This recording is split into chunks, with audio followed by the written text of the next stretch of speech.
소망이나 꿈거리나 내 주 예수 모신 곳이 그 어디나 하늘나라 할렐루야 찬양하세 내 모든 죄 사함받고 주 예수와 동행하니 그 어디나 하늘나라.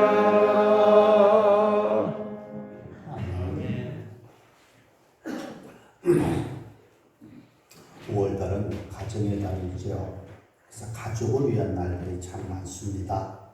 5월 5일 날은 어린이날이고 5월 8일 날은 어버이날이고 15일 날은 스승의 날이고 18일 날은 청년의 날이고 21일 날은 부부의 날입니다.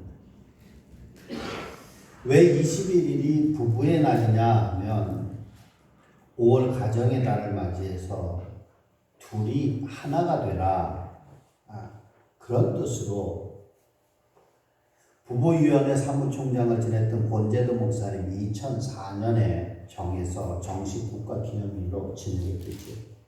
그래서 21일 날은 둘 더하기 하나, 둘이 더해서 하나 되라고 부부의 날이다 그랬는데, 부부들이요 그렇게 참 항상 아름답고 기쁘고 사랑스럽게만 살아가는 것이 아니더라고 하는. 혹시 나훈아 씨가 부른 갈무리라고 하는 노래를 아는지 모르겠어요. 내가 왜 이러는지 몰라, 도대체 왜 이런지 몰라, 그렇게 하는 노래. 꼬집어 말할 수는 없어도 서러운 마음 나도 몰라. 잊어야 하는 줄은 알아, 이제 남인 줄도 알아. 이러는 내가 정말 싫어, 이런 내가 정말 미워. 이제는 정말 잊어야지, 오늘도 살아가는. 이래서는 안 되는 줄 알아, 지나간 꿈인 줄도 알아. 그런 줄 뻔히 알면서도 마음을 잡지 못하잖아. 이러는 내가 정말 싫어, 이러는 내가 정말 미워. 다시는 생각 말아야지, 오늘도 살아가는. 부부간에 헤어지고 나서 부른 노래 같아요. 근데 이 노래 가사가 정말 나훈아 씨만의 탄식이 아닌 것 같아요. 우리 모두 다 똑같은 심정.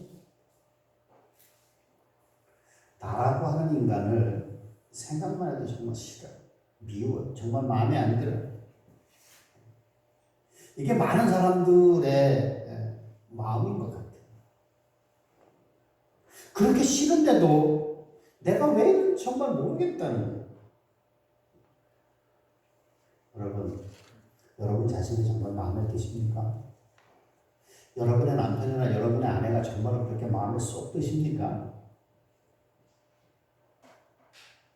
그럼에도 불구하고 내가 이렇게 살아가는데 내가 왜 이런지 모르겠다. 그럼에도 불구하고 우리가 기억해야 될 것 하나는, 아주 중요한 것 하나는, 나는 내가 싫어하고 내가 믿고 내가 보잘것없고 내가 천박한 것 같고 그런 나는 그래도 하나님의 사랑을 받는 위대한 존재라고 하는 사실입니다. 믿습니까? 아멘. 우리는 하나님의 사랑을 받는 하나님의 자녀인 줄로 믿습니다. 왜요? 하나님의 형상대로 지음받은 자들이기 때문에. 시편 기자는 시편 8편 4절 5절에 사람이 무엇이기에 주께서 그를 생각하시며 인자가 무엇이기에 주께서 그를 돌보시나이까.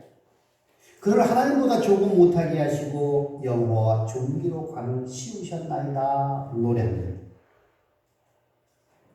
이렇게 내가 나를 봐도 보잘것없고 싫고 미운 존재지만 하나님의 사랑을 받는 하나님의 자녀입니다. 우리가 아름답고 복되게 살아가야 되지 않겠어요? 그런데 우리가 살아가는 이 사회가 내 삶이 그렇게 안전하던가요? 행복하던가요? 21세기를 살아가는 우리에게 여러분이 생각하는 위기라고 하는 것은 무엇이라고 생각합니까? 요즘 코로나19 때문에 이 온 세계가 다 떠들썩하고 불안해합니다. 경제도 어려워지고요. 그래서 어려운 사람들 좀 그 시장 경제를 돌리기 위해서 나라에서 돈도 나눠주고 그거 쓰라고 그러잖아요. 여러분, 바이러스가 위기일까요? 경제가 어려운 게 위기일까요? 아니면 남북 문제가 위기일까요? 아니에요. 가정의 위기가 가장 큰 위기인 줄로 압니다. 한 나라의 수준은 그 나라의 가정 수준을 이상으로 올라갈 수가 없어요. 그래서 존 러스키라고 하는 사상가는 세계의 역사는 전쟁의 역사가 아니라 가정의 역사다 그렇게 말을 했습니다. 그래서 오늘 본문도 얘기합니다. 오늘 본문은 1세기에 핍박받는 교인들에게 특히 본도, 갈라디아, 갑바도기아 이런 소아시아에 있는 교회들 베드로 사도가 펴는 편지를 보면 뭐라 그래요? 아내들아, 남편들아. 다시 말해서 가정의 부부들에게 신앙의 양심을 들려주고 있더라고요. 여러분, 왜 하필이면 아내들아, 남편들아 이렇게 말씀을 했을까요? 그것은 아무리 힘들고 어려운 일들이 있어도 가정이 든든히 서면 어떠한 핍박도 어떠한 어려움도 이겨나갈 수 있기 때문이라고 하는 거예요. 근데 요즘 영화나 TV를 보면요, 바람난 남편, 바람난 아내 이야기가 주를 이루고 있습니다.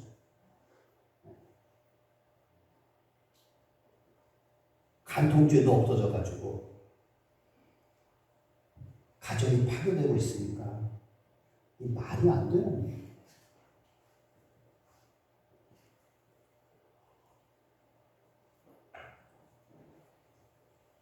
요즘 인기를 끄는 드라마가 부부의 세계라고 하는 드라마예요. 부부가 불륜을 저질러서 싸우고 헤어지고 서로 못 잡아먹어서 그냥 그런 것들이 보기 싫어져야 되고 인기가 없어야 되는데 사람들이 눈을 펴고 그냥 그걸 본다. 그래서 우리나라 성인들 50% 이상이 결혼에 대해서 부정적인 생각을 가지고 있다. 그리고 귀여운 여성들 중에도요, 34.9% 그러니까 35%는 아이는 없어도 된다. 그러니까 우리들이 만나서 재밌게 살다가 마음에 안 들면 헤어져도 좋다는 그런 부정적인 견해를 가지고 있다는 거예요. 그러나 탈무드에 보면요, 하나님이 아담의 독처하는 것을 막기 위해서 10명의 친구를 둔 것이 아니고 1명의 여자를 두었다. 독일 속담에도 보면요, 결혼은 쉽다 그러나 가정은 어렵다 그런 말도 있어요.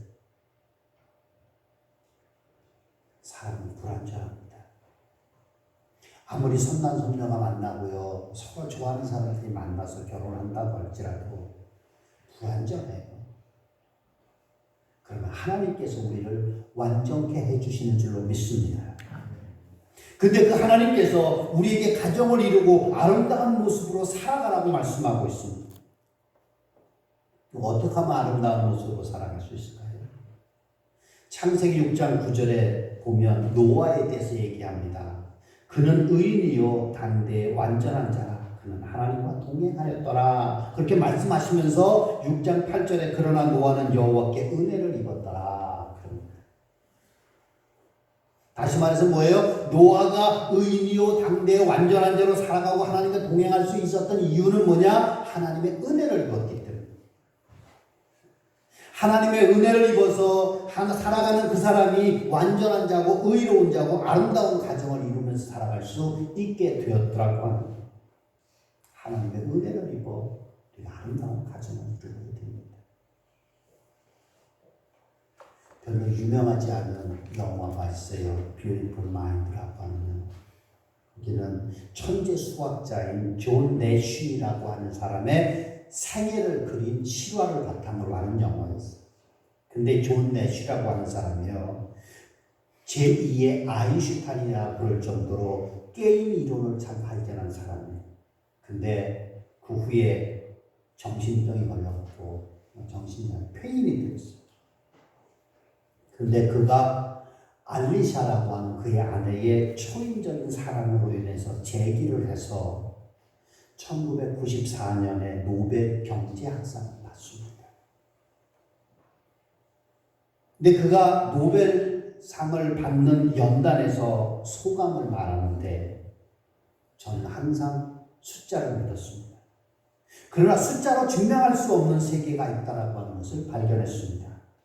그리고 제 인생에서 가장 중요한 발견은 모든 논리와 증명이 사랑이라고 하는 신비한 능력에 있다는 것입니다.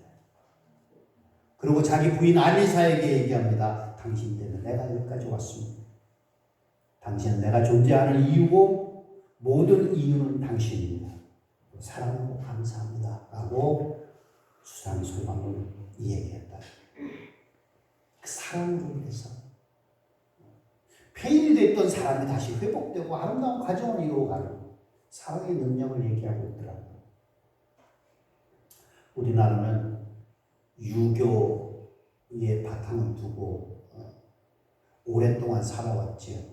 그래서 남존여비 사상이 아주 투철한 나라입니다. 근데 요즘은 남존여비의 의미가 달라졌다고 해요. 남존여비의 의미가 뭐냐? 남자가 존재하는 이유는 여자의 비유를 맞추기 위한 것이다. 그렇게 해서 앞에 한 자씩 따서 남존여비라 그러는데 정말 그런 것일까? 그것이 정말 아름다운 가정일까? 어느 결혼 10년 차 된 남편이 상담소를 찾아와서 상담을 합니다. 저는 결혼 초에 너무나 행복했습니다. 직장에서 퇴근해 오면 개가 먼저 나와서 반갑게 짖고 아내가 슬리퍼를 가져다 줍니다. 근데 결혼 10년이 되고 나니까 직장에서 퇴근하면요, 강아지가 슬리퍼를 가져오고 아내는 짖기 시작합니다. 그러니까 상담소장이 하는 얘기는 그럼 당신 받는 대우는 똑같지 않냐? 퇴근해서 왔을 때 슬리퍼 갖다 주는 사람이고 짖는 사람이고. 그러니까 이 남자가 하는 얘기 아니면 다르다. 아내와 개의 대상이 바뀌었다. 내 역할, 내 자리가 바뀌어서는 안 되겠죠. 행복한 가정, 복된 가정이 되시기를 원하십니까? 아무도 아닌가? 다시 한번 묻습니다. 마음의 소원을 가지고 있으면 아멘이라고 한번 크게 소리 질러보세요. 행복한 가정, 복된 가정을 원하십니까? 아멘. 그럼 부부들이 어떻게 해야 될 것인가? 오늘 본문에 부부들이 어떻게 해야 행복한 가정, 복된 가정을 이루는 그 법칙을 얘기하고 있는데, 먼저는 아내의 법칙으로 남편에게 순종하라는 것. 아내들아 이와 같이 자기 남편에게 순종하라. 이는 꼭 말씀을 순종하지 않는 자라도 말로만 말미암지 않고 그 안에 행실로 말미암아 구원을 받게 하려 합니다. 여러분, 순종하라니까 기분이 나빠요. 이건 높과 낮음, 뭐가 부족해서 순종하라는 것이 아니라 이것은 질서의 하나님께서 우리에게 질서를 위해서 해야 할 법칙이고, 이것이 남편의 마음을 얻을 수 있는 방법이라고 오늘 본문을 얘기하고 있습니다.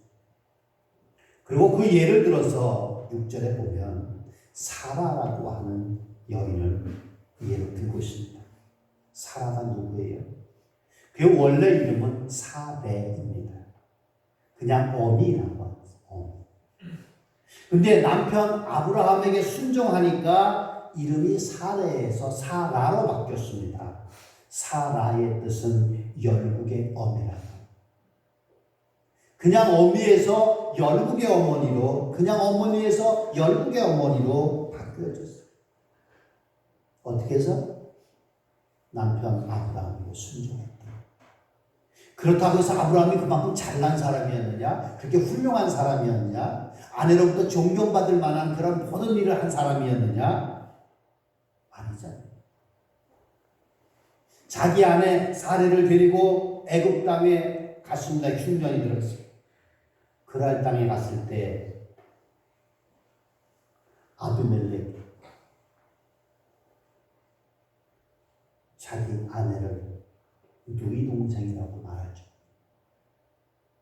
당신이 너무 예뻐서 당신을 차지하려고 나를 죽일 수 있으니까 나를 자기 남편이라 그러지 말고 오라버니라 그래라 얘기하고 아비멜렉에게 자기 누이 동생이라고 얘기할 정도로 형편없는 사람. 그런데도 사라는 아브라함을 주님. 그랬더니 열국의 어미가 됐다. 그래서 두 남녀가 만나서 결혼식을 합니다. 그 결혼식이 언약의 결혼식이에요. 이 지금 하는 얘기가 100% 맞는 얘기는 아니겠지만 이런 의미들이 있다고 그래요. 남자가 결혼할 때 검정색이 아니고 연미복을 입었잖아요. 검정색 옷을 입는 것은 나는 당신께 죽었습니다 라고 하는 언약의 표시라는 거예요. 그리고 여자가 흰 드레스를 입는 것은 나는 당신께 항복합니다 라고 하는 언약의 표시로 검정 양복과 흰 드레스를 입었다. 하나님은 천지 창조를 하신 후에 아담을 만드시고 아담의 갈빗대로 하와를 만들었다.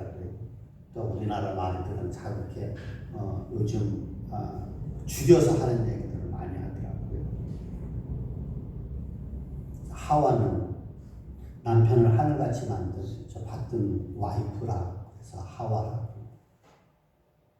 남편은 영어로 하우스밴드 그러잖아요. 하우스밴드. 하우스하고 밴드가 합쳐진 단어로 만들어진 말이라고 해요. 집을 잘 묶는 사람이 가장이다, 남편이다.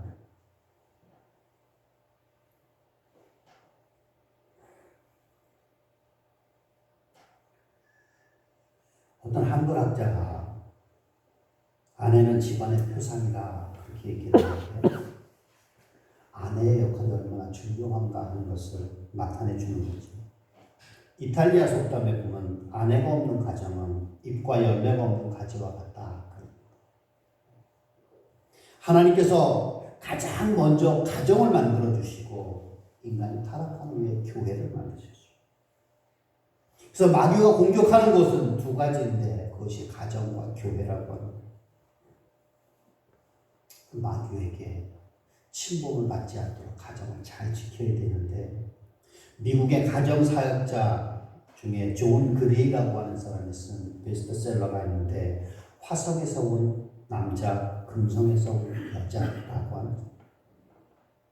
본래 남자는 화성인이고 여자는 금성인이기 때문에 둘 사이에는 말과 사고가 다 다를 수밖에 없다는 거예요. 쓰는 용어도 다르고 생각도 다르고 모든 게 다를 수밖에 없다는 거예요. 그래서 하나님은 돕는 배필로 연합해서 가정을 이루도록 했다. 그래서 잘 돕는 배필이 되어서 가정을 아름답게 이루어 나가는 행복한 가정은 이 땅에서 천국을 맛보지만 불행한 가정은 이 땅에서 지옥을 맛보게 된다. 그래서 그 갈등을 푸는 첫 번째 요소는 서로 다름을 인정하라는 것이죠. 이것이 틀린 것이 아니라 너와 내가 다르다고 하는 것을 인정하라는 거예요. 남자는요, 여자들로 듣고 싶어 하는 말이 칭찬과 인정이라고 합니다. 근데 여자는 남자로부터 듣고 싶은 말이 염려와 배려의 말을 듣고 싶어 한다는 거예요.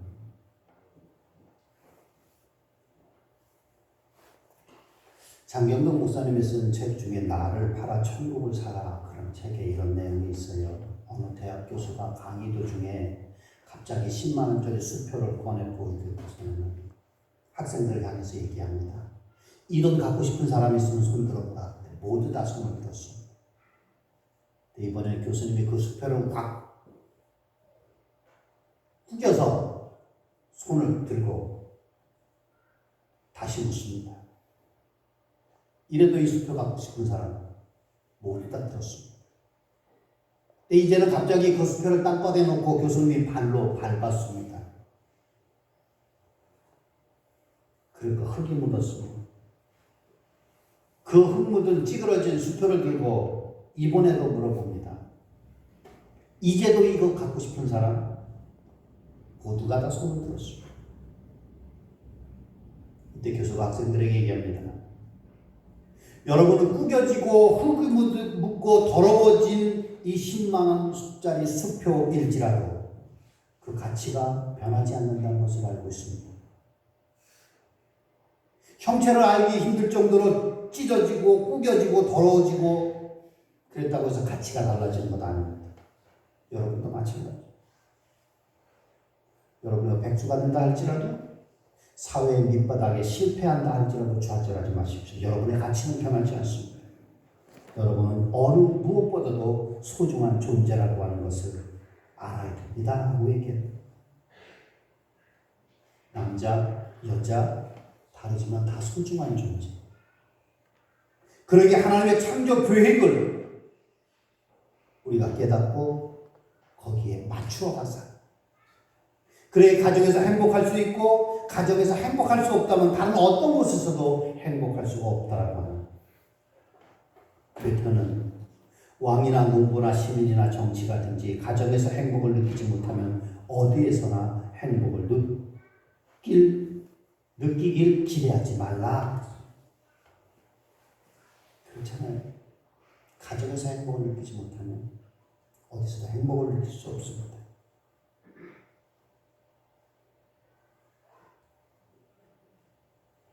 두 번째로 남편의 법칙이 보면 7절에 나옵니다.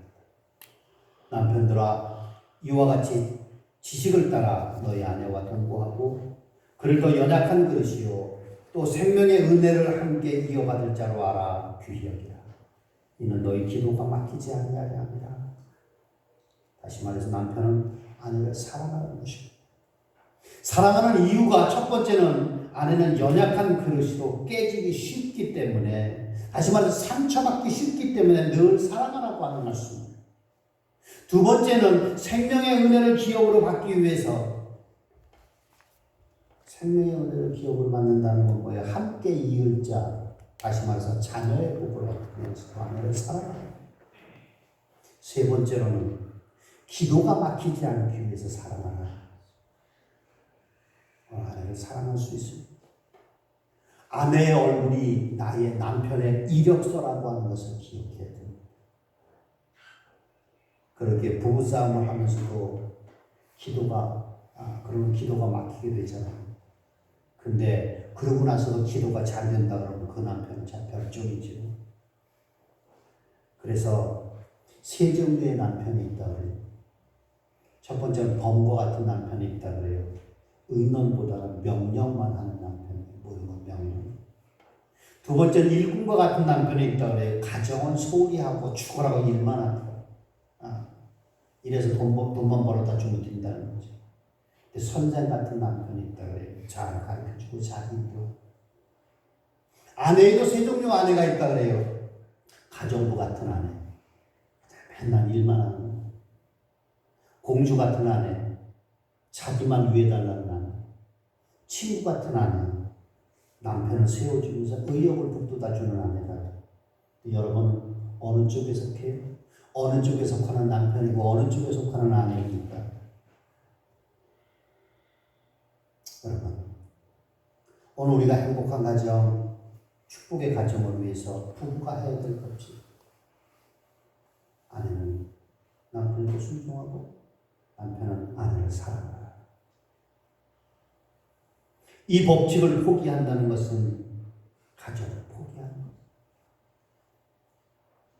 그래서 지금으로부터 168년 전 1852년 4월 20일 날 미국의 한 시민이 알제리에서 사망했습니다. 근데 그로부터 31년이 지난 후에 미국 정부는 군함을 보내서 그 사람의 유해를 가져옵니다. 그 유해가 미국에 도착하는 날 대통령과 국무위원과 뉴욕 시장들, 국회의원 할 것 없이 다 그 유해가 도착하기를 기다리고 있었습니다. 근데 놀라운 사실은 이 사람의 유해, 이 사람이 당시에 유명한 정치가도 아니고 외교관도 아니었습니다. 그렇다고 장군이나 노벨상 수상자나 유명한 사업가도 아니고 그냥 평범한 시민이었습니다. 그럼에도 불구하고 이 사람의 유해가 대대적인 환영을 받게 된 이유는 그 당시에 그가 작곡한 노래 가사 때문입니다. 그 노래를 이렇게 시작합니다. 즐거운 곳에서는 나로라 하여도 내 쉴 곳은 작은 내 집뿐이리. 홈스위트홈을 작곡한 존 하워드 페인이라고 하는 사람의 유해였다고. 또 가정은 참 중요한 거죠. 이제부터 부부의 법칙을 지켰어. 아내는 남편에게 순종, 복종하며 남편은 아내를 사랑하는 했어. 하나님이 임재하시는 임마누엘의 가정, 행복한 가정, 복된 가정을 이루어갈 수 있게 되기를 주의 이름으로 축원합니다. 아멘. 기도하시겠습니다.